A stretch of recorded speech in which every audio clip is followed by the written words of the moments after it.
चैत्र पौर्णिमेनिमित्त आज नाशिकच्या सप्तशृंगी गडावर भाविकांची अलोट गर्दी बघायला मिळाली। गडावरील गर्दीचं नियोजन पूर्णतः कोलमडलं। भाविकांची अचानक गडावर गर्दी झाली, त्यामुळे दर्शनाकरता आलेल्या भाविकांचे मोठे हाल झाले। ही आपण दृश्य बघतोय नाशिकवरची। सप्तशृंगी गडावर भाविकांची अलोट गर्दी झालेली आहे आणि नियोजन कोलमडलेलं आहे। आमचे प्रतिनिधी लक्ष्मण घाटोळ यांना अधिक विचारूया। लक्ष्मण, प्रचंड गर्दी झालेली आहे आणि नियोजन तर कोलमडले, चेंगराचेंगरीची ही भीती निर्माण झाली, काय सांगा?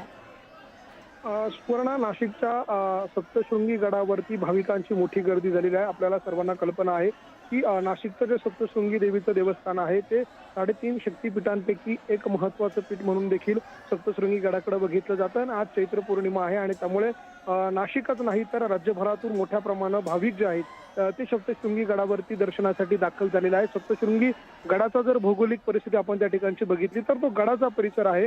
त्या ठिकाणी असं मोकळं पटांगण नाहीये आणि वर जाण्यासाठीचा जो मार्ग आहे तो देखील असा चिवळ आहे, बारीक आहे। दोन्ही बाजूनी दुकानं आहे आणि त्या मधल्या मार्गानं त्या भाविकांना एका रांगेतनं जावं लागतं। मात्र एकाच वेळेला भाविकांची गर्दी झाली आणि हा लोंढा जो आहे भाविकांचा तो ज्या वेळेला पायऱ्यांच्या दिशेनं जाऊ लागला त्यावेळेला मात्र मोठ्या प्रमाणात धक्काबुक्की झाली। लहान मुलं असतील, आबालवृद्ध असतील, महिला असतील यांची मात्र या सगळ्या धक्काबुक्कीमध्ये मोठ्या प्रमाणात हाल झाल्याचं आपल्याला पाहायला मिळतंय।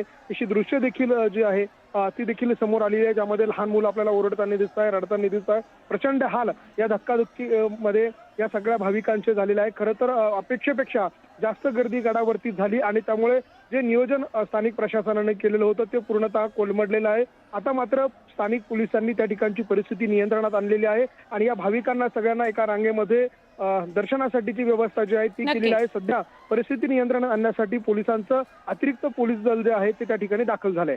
नक्की, धन्यवाद माहिती दिल्याबद्दल लक्ष्मण। काही वेळातच मुंबईतील 26/11च्या दहशतवादी हल्ल्याचा मास्टरमाइंड तहव्वूर राणाला घेऊन NIAचं पथक भारतात येणार। दिल्लीतल्या पालम विमानतळावर वाढल्या हालचाली। संतोष देशमुख हत्या प्रकरणी बीडच्या कोर्टात सुनावणी पार। देशमुखांना मारहाण होतानाचा व्हिडिओ कोर्टात सादर, तर पुढील सुनावणी 24 एप्रिलला होणार। संतोष देशमुख प्रकरणातील मास्टरमाइंड वाल्मिक कराडला वाचवण्यासाठी फौज उभी केली जातीये, हे दुर्दैव। धनंजय देशमुखांचा गंभीर आरोप। खटल्यातून मुक्ततेसाठी वाल्मिक कराडचा कोर्टात अर्ज, तर संतोष देशमुखांच्या हत्येत सहभाग नसल्याचा कराडचा दावा। सुनावणीनंतर विशेष सरकारी वकील उज्ज्वल निकमांची माहिती। मकोका अंतर्गत वाल्मिक कराडची संपत्ती जप्त करा, उज्ज्वल निकमांची कोर्टात मागणी।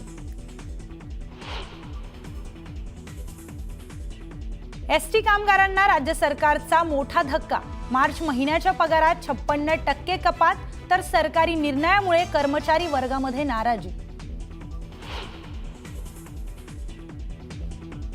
गॅस दरवाढी विरोधात शिवसेना उबाटा कार्यकर्ते रस्त्यावर। पुण्यात चूल पेटवत महागाईचा केला निषेध।